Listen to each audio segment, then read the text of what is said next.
আসসালামু আলাইকুম everyone, welcome back to my channel. সবাই কেমন আছেন? আশা করি খুবই ভালো আছেন। আমি এখন ভালো নাই। আসলে আমার বোন আমার আগের ভিডিওতে অনেকগুলো ভিডিওতে দেখেছেন যে আমার বোন বিদেশ থেকে এসেছে। এখন যাওয়ার ছুটির টাইম হয়ে গেছে, তো আপু চলে যাচ্ছে, তাই ব্যাগটা গুছাচ্ছিল। আর এদিকে আমার হাজব্যান্ড নারকেল কাটতেছিল যে আপুকে দিয়ে দিবে।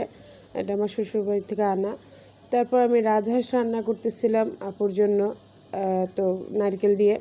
তারপর ভাইয়া আমার হাতের কাঁকড়া খেতে চেয়েছিল, তো আমি এদিকে কাঁকড়া, তারপর ইলিশ মাছের ডিম সহ এগুলো রান্না করতেছিলাম আর কান্না করতেছিলাম যে আসলে বোনটা চলে যাচ্ছে। আর এদিকে আপুর জন্য বোম্বাই মরিচ নিয়েছি। বিদেশে যাওয়ার সময় আসলে অনেক কিছু দেওয়ার ইচ্ছা থাকে, কিন্তু যেহেতু ওজন আপনার সীমাবদ্ধতা থাকতে হয়, ওইগুলো বুঝে দিতে হয়। তো এইদিকে আপুর সাথে কিছু মানুষ আছে, ওদেরকে একটু কোরবানির গরুর গোশত দিব, তাই ওইটা রান্না করতেছিলাম। আর ভাইয়া আসবে, তারপরে আমি এইখানে রাজহাঁস রান্না করেছি, ইলিশ মাছ ভাজি করেছি, কাঁকড়া করেছিলাম, গরুর মাংস করেছি, এই তো। তারপর বেলে মাছ রান্না করলাম, পোলাও রান্না করলাম। তো ভাইয়া খাচ্ছে, আর ভাইয়া আমার হাতের রান্নার অনেক প্রশংসা করেছে। ইনশাল্লাহ আল্লাহ যদি বাঁচায় রাখে, দুজনের দেখা হয়, আবার খাওয়াবো।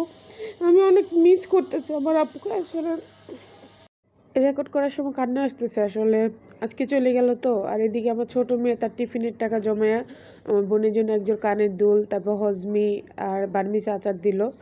তো আপু আমার হাতে বার্গার স্যান্ডউইচটা অনেক পছন্দ করে, আর ভাইয়া আলুর পরোটা আর এই চিকেন ললিপপগুলো অনেক পছন্দ করে, তাই এগুলো করেছিলাম।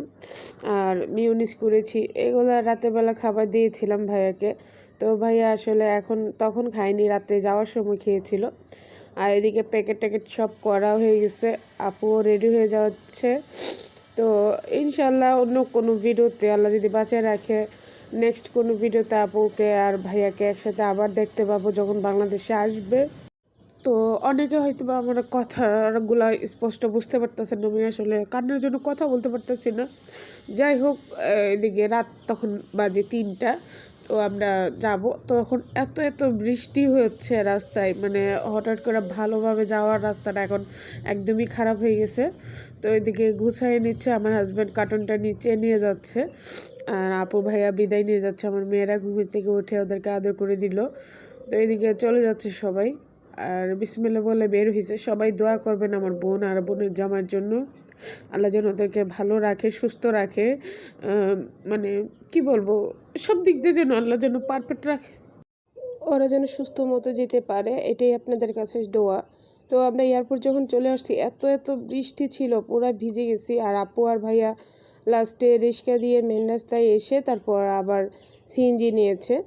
তো সিএনজি নিয়ে ওরা চলে গেছে, আর আমি আমার হাজব্যান্ড মোটরসাইকেলে আসছিলাম। তো এদিকে মোটরসাইকেলে এসে আপুরদের সাথে আপুর জন্য অপেক্ষা করতেছিলাম 1 নাম্বার কাউন্টারে। পরে শুনলাম যে আপুরা 5 নাম্বার কাউন্টারে আছে, মানে 2 নাম্বার কাউন্টারে 5 নাম্বার গেটে। এই যে দেখেন আপু আমার থেকে বিদায় নিয়ে চলে যাচ্ছে, আপু আর ভাইয়া। তো পাসপোর্ট দেখাচ্ছিল। আসলে এখানে সবাই সবাই যাচ্ছে, অনেকেই কান্না করতেছে, এটাই স্বাভাবিক। আপুর সাথে আমার 7 বছর পরে দেখা, অনেকটা কষ্ট নিয়ে আর অনেকটা মানে আশা নিয়ে দেশ ছাড়লো। আল্লাহ যেন মনের আশা পূরণ করে আমার বোনের জন্য। তো আপু যখন সব কিছু রেডি হয়ে গেছে, আমি ফজরের আজান দেওয়ার পরে আসছি অনেকক্ষণ অপেক্ষা করে। তো যাই হোক, সবাই ভালো থাকবেন, সুস্থ থাকবেন, আমার বোনের জন্য দোয়া করবেন, আমার বোন যেন ভালো থাকে, সেই কামনায় বিদায় নিচ্ছি। দূর প্রবাসে মা বাবা আত্মীয় স্বজন সবাইকে ছেড়ে থাকে। তো সব প্রবাসী ভাই বোনদেরকে শ্রদ্ধা জানাই, আল্লাহ যেন সবাইকে ভালো রাখে, সবাই আপনজনের কাছে আসতে পারে। আর বিশেষ করে সবাইকে বলি আমার বোনের জন্য দোয়া করবেন, আমার বোন জামাই যেন আল্লাহ যেন ভালো থাকে। আল্লাহ হাফেজ।